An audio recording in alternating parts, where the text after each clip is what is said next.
इस खबर के प्रायोजक हैं रामबदन सिंह महिला महाविद्यालय कादीपुर रौनापार। महाराजा सुहेलदेव राज्य विश्वविद्यालय से संबद्धता प्राप्त बीए बीएससी में एडमिशन की सुविधा स्कॉलरशिप पर उपलब्ध है। वह Shri Ranjit Singh ITI college NCVT नई दिल्ली द्वारा मान्यता प्राप्त ट्रेड इलेक्ट्रीशियन व फिटर अनुसूचित जाति के बच्चों का स्कॉलरशिप पर प्रवेश लिया जा रहा है। अतिशीघ्र संपर्क करें, एडमिशन कराएं। अधिक जानकारी के लिए स्क्रीन पर दिए गए नंबर पर संपर्क करें। जी, मैं क्लास टीचर हूँ और मैंने ही गार्जियन को फ़ोन किया था कि ताकि बच्ची जो है जो भी उसके पास मोबाइल मिला है तो गार्जियन आए और उस साक्ष्य को देखें कि बच्ची के साथ ये मोबाइल अनवांटेड तरीके से मिला है, तो उसको समझेंगे तो गार्जियन अपना जो भी आगे निर्णय लेना होगा लेंगे। मैं क्लास टीचर था, मैंने क्लास टीचर के रूप में गार्जियन को फ़ोन किया और गार्जियन ने, उनकी मम्मी ने ये बोला कि मैं अपने छोटे बच्चे को सनबीम स्कूल से लेकर के जब आऊँगी तो मैं आकर के और फिर आप लोगों से मुलाकात करूँगी। और उसी 10 मिनट या 15 मिनट के अंतराल में बच्ची ने इस तरीके का डिसीजन ले लिया। लेकिन वहाँ तो गार्जियन ये कह रहे हैं कि हमको पहले, हम यहीं हमारी दुकान है चौक पे, हमने कहा कि हम आ रहे हैं तो कहा नहीं, आप गार्जियन जैसे माँ को भेजिए, फिर माँ को बताया गया कि नहीं फादर को भेजिए। आप लोग 1-1.5 घंटे गुमराह करते हैं। ऐसा कुछ नहीं है। जो 12:30 बजे के आसपास जब 6 पीरियड चल रही थी तो मैंने ही फ़ोन किया सबसे पहले जो है पिता को उनके। तो चूँकि लड़की ने रिक्वेस्ट ये किया, बच्ची ने खुद रिक्वेस्ट किया कि मेरे पिताजी को न बुलाया जाए, मेरी माताजी को बुलाया जाए। तो उस चीज़ को मतलब सिक्योर करने के लिए, बच्ची है माँ से ज़्यादा कंफर्टेबल रहेगी, पिता से कम कंफर्टेबल रहेगी, तो इस वजह से हमने ये डिसीजन लिया कि सर आप एक काम करिए, मम्मी का नंबर हो तो दे दीजिए, क्योंकि पिता का ही नंबर हमारे पास था। तो मैंने खुद उनसे बोला तो कहीं ठीक है आप ले लीजिए नंबर। तो नंबर लिया, फिर मैंने उनकी मम्मी से बात किया तो उनकी मम्मी बोली कि 1:30 बजे के बाद मैं बच्ची को लेके आ जाऊँगी, छोटे बच्चे को। तो अब उसी का इंतज़ार हम लोग कर रहे थे और उसके बाद मैं अपने क्लासेस में चला गया। 7 पीरियड चल रही थी, मैं पढ़ा रहा था और 10 से 15 मिनट का जो भी डिफरेंस हुआ उसी डिफरेंस में ये घटना। और उसके बाद 1-1.5 घंटा गुमराह करते कि बच्ची मर चुकी थी। आप लोग ऐसा कुछ नहीं है, कोई गुमराह नहीं किया है। मैटर यहाँ पे ये था कि बच्ची जब उसका एक्सीडेंट हुआ तो उसके साथ हॉस्पिटल ले जाएंगे।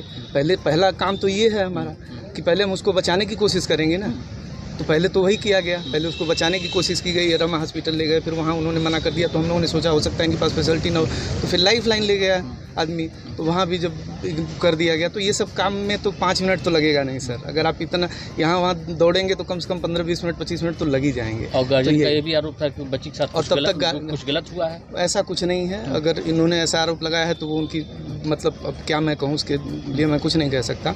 हाँ, चूँकि हॉस्पिटल ले जाते समय एम्बुलेंस में उसके कपड़े जो है फट गए थे, उसको फिर हम लोगों ने ढका। हमारा उद्देश्य यही था कि उसको सेफ रखा जाए और ऐसा कुछ नहीं है। अगर ऐसा सोच रहे हैं गार्जियन तो या तो कहीं किसी बहकावे में आए हैं, या तो उनका उद्देश्य बदल गया हो, या तो भ्रमित हो। अच्छा, जो भी हो, जो मोबाइल मिला या कुछ मिला तो आपने प्रबंधन को सूचना दिया था? ठीक है, आप लोग वहाँ मैनेजमेंट वो देख रहे हैं, आप लोग प्रशासनिक देख रहे हैं, लेकिन क्या प्रबंधन को जानकारी में विश्वास में लिया था? तुरंत कैसे प्रबंधन को, जैसे मोबाइल की जो चेकिंग होती है, रूटीन चेकिंग होती है, हर स्कूलों में होती है। ये कोई हमारे स्कूल में नहीं हो रहा है कि अब स्कूल में बच्चे मोबाइल ले आना किसी भी स्कूल में अलाउड नहीं होगा, सभी लोग जानते हैं। तो बस ये उद्देश्य था कि रूटीन चेकिंग में है, महीने में 15 दिन में कभी कभी ऐसे रूटीन चेकिंग हो जाती है। तो फ्राइडे को हुआ था, शुक्रवार को चेकिंग, उस दिन मैम अब्सेंट थी। तो अब हम कैसे डिसीजन लें? तो मैम से बात हुई तो मैम बोली हम सोमवार को आएंगे, फिर उस पर जो भी आगे कर। तो 2 दिन छुट्टी हो गई, शनिवार और रविवार, तो सब लोग अपने अपने काम में व्यस्त हो गए। तो 2 दिन तो किसी ने कुछ किया ही नहीं, कोई एक्टिविटी ही नहीं थी। जो भी हुआ वो सोमवार को हुआ। सोमवार को आने के बाद पहले वाइबा था। मैंने फर्स्ट पीरियड से, मैं खुद क्लास टीचर हूँ, मैंने वाइबा लिया फर्स्ट पीरियड में उस बच्ची का और अच्छे से उसने वाइबा दिया, कोई दिक्कत नहीं थी। 5th पीरियड लंच के बाद जो है, 5th पीरियड के बाद फिर 6 पीरियड में मेरी पीरियड फ्री रहती है। तो उसी समय मैम ने बुलाया कि जो है देखिए ये मोबाइल इनकी पकड़ी गई है और आप इनके गार्जियन को फ़ोन कर दिए। चूँकि अब मैं ही क्लास टीचर हूँ तो मेरे ही पास नंबर होगा। तो मैं गया स्टाफ रूम में बैठा, फिर वहाँ पे रजिस्टर ओपन किया, फिर पिताजी का नंबर था इनके, मैंने पिताजी को फ़ोन किया।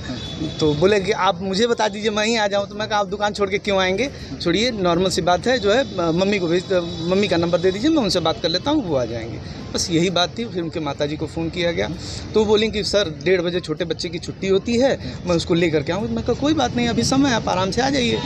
अच्छा, बस यही कह करके मैं 7th पीरियड, भाई 6ठी पीरियड में 30-35 मिनट का होता है, तो ये करके मैं अपने 7th पीरियड क्लास ले रहा था।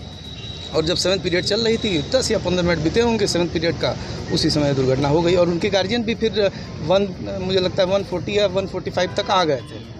जब ये घटना हुई तो कोई अंदेशा नहीं था कि बच्ची इस तरह से घटना ऐसा कुछ नहीं अंदेशा था, ऐसा कोई अंदेशा अगर होता तो हमारे भी बच्चे हैं और हम लोग शिक्षा का काम कर रहे हैं ना, बच्चों को समझाना बचाना यही हमारी जिम्मेदारी है। इसके अलावा हम मारने का तो काम करते नहीं हैं, बच्चों को बचाने का काम करते हैं। ठीक।